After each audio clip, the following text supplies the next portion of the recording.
안녕하십니까, 경호생각입니다. 오늘 방송은 혈압을 알아야 고혈압이 보인다 라는 주제로 이야기해 보겠습니다. 고혈압은 침묵의 살인자라고 해서 현대인들이 가장 무서워하는 질환이라고 말하고 있습니다. 그런데 이 말은 누가 만들었는지 모르지만 아무튼 고혈압은 질병이 아닙니다. 왜 이렇게 경호생각에서 말하는지 이 방송을 끝까지 시청해 보시면 명쾌히 알 수 있습니다. 자, 지금부터 시작해 보겠습니다. 자, 그러면 혈압이라는 말이 무슨 뜻인지 지금부터 알아보기로 하겠습니다. 위키백과에서는 이렇게 말하고 있습니다.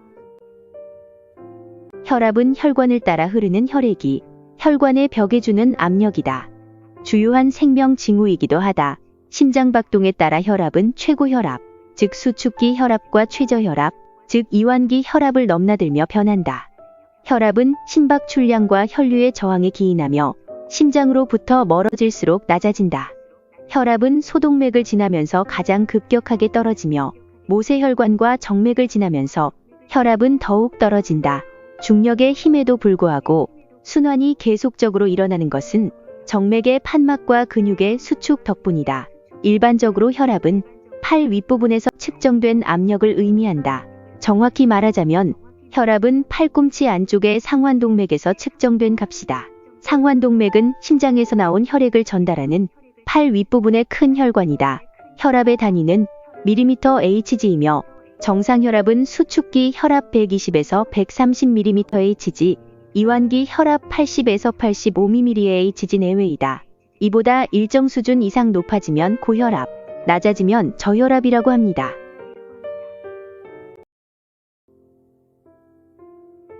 이렇게 혈압에 대해서 백과사전에서는 복잡하게 설명해 주면서 정상혈압도 친절히 알려주고 있습니다.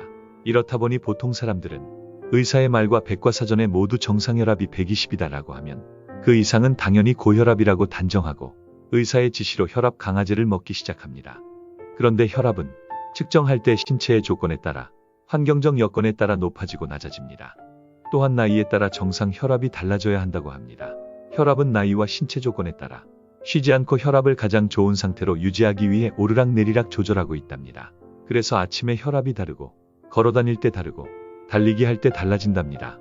평소 낮 동안 혈압은 150 정도를 유지하다가 잠들면 110 정도로 유지한답니다. 혈압은 나이를 먹으면 자연스럽게 올라가는 것이 정상이고 이것은 생명유지를 위한 신체의 자연스러운 반응이기 때문에 고의로 혈압을 낮추는 것은 우리 몸의 항상성 유지를 깨뜨리는 무모한 행위가 될 수 있습니다. 혈압의 기준치는 그동안 10년마다 낮아졌습니다. 왜 그렇게 됐을까요? 1900년 이전에는 혈압을 재거나 평균혈압이란 것이 없었답니다. 1960년대에는 정상 혈압이 180mmHg라고 당시 의과대학에서는 가르쳤다고 합니다. 그런데 1908년대에 160이 되고 1990년대에는 150, 2000년대에는 140으로 떨어지고 2010년대에는 130이 되었습니다. 그래서 현재의 수축기 혈압에서 130이 기준치이고 이완기 혈압이 90이면 정상혈압이라고 하고 있으나 고혈압의 정의는 국가별로 다르고 국내에서는 수축기 혈압이 140 이상, 이완기 혈압이 90 이상이면 고혈압이다라고 대한고혈압학회에서 발표하고 있습니다. 미국의 경우는 2020년에 수축기 혈압 120으로 결정하였습니다. 이는 각국의 혈압관리위원회에서 정확한 논리나 임상 논문에 근거하지 않고 임의적으로 결정한 수치라고 합니다. 1960년대만 해도 의학계에서는 자기 나이에 90을 플러스해서 정상혈압 수치로 보았다고 합니다. 따라서 당시에는 65세 이상의 고령자의 경우 160에서 180 사이를 정상 혈압이라고 보았답니다. 왜 그때는 현재보다 높은 혈압을 정상으로 보았는데 고혈압으로 사망한 비율이 지금보다 높지 않았을까요? 그동안 고혈압의 기준치를 정하는 각국의 고혈압학회는 민간단체로 세계적 기준치도 없이 각국에서 일정 기간마다 고혈압 진료 지침을 통해 발표하는 의사단체만의 가이드라인이라는 것입니다. 여기서 고혈압 기준치를 결정하는 황당한 사건을 하나 소개할까 합니다. 세계보건기구인 WHO는 1999년 2월 4일 고혈압 기준치를 수축기 160 이완기 95에서 140과 90으로 바꾸는 가이드라인을 런던에서 발표한 일이 있었답니다. 그런데 세계보건기구인 WHO는 발표 몇 시간 전에 새로이 발표한 가이드라인은 WHO와는 아무 관계가 없고 WHO의 동의 없이 스폰서인 제약회사가 결정한 것이라는 보도 자료를 기자들에게 돌렸답니다. 그런데 다음날 갑자기 WHO는 이 성명을 취소하고 제약회사가 결정한 새로운 기준치를 인정해주는 사건이 있었답니다. 그런데 당시 이 기준치를 발표한 과학적 근거는 제약회사가 제시한 논문 이외에는 아무 근거도 없는 상태였다고 합니다. 시청자 여러분은 이 사건을 보고 어떤 생각이 드십니까?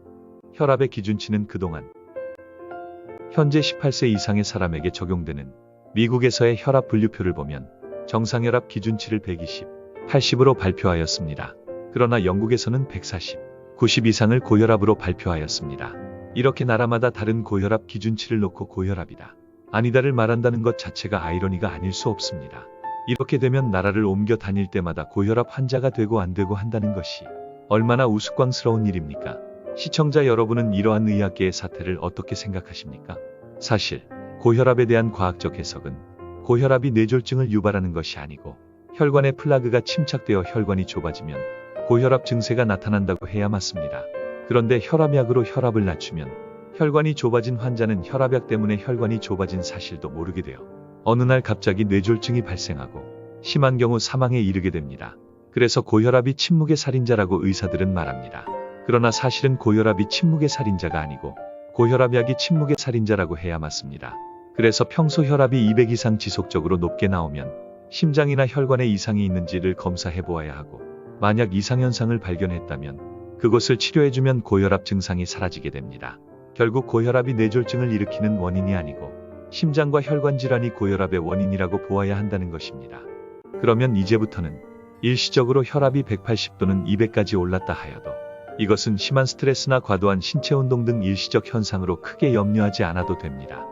다만 심혈관 등의 이상이 생기면 고혈압이 발생하고, 또한 간과 담에 이상이 생겨도 고혈압 증세를 느낄 수 있습니다.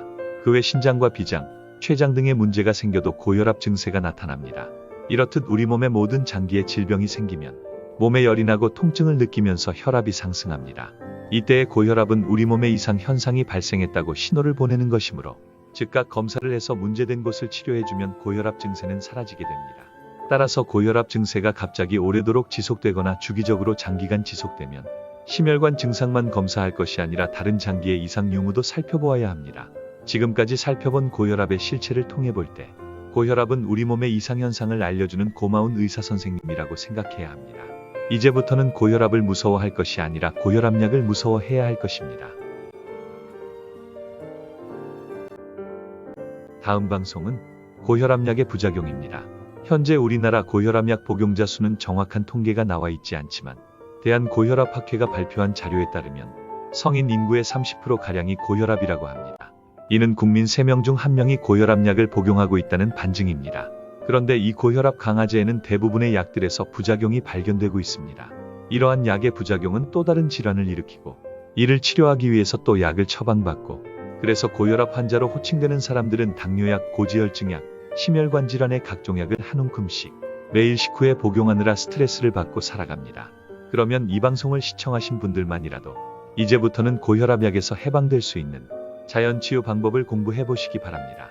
고혈압에서 해방되려면 먼저 고혈압약의 부작용을 알아야 합니다. 다음 방송에서는 고혈압약의 부작용을 잘 정리해서 알려드리도록 하겠습니다. 많은 사람들이 고혈압의 공포에서 벗어날 수 있도록 많은 분들에게 공유 부탁드립니다. 감사합니다.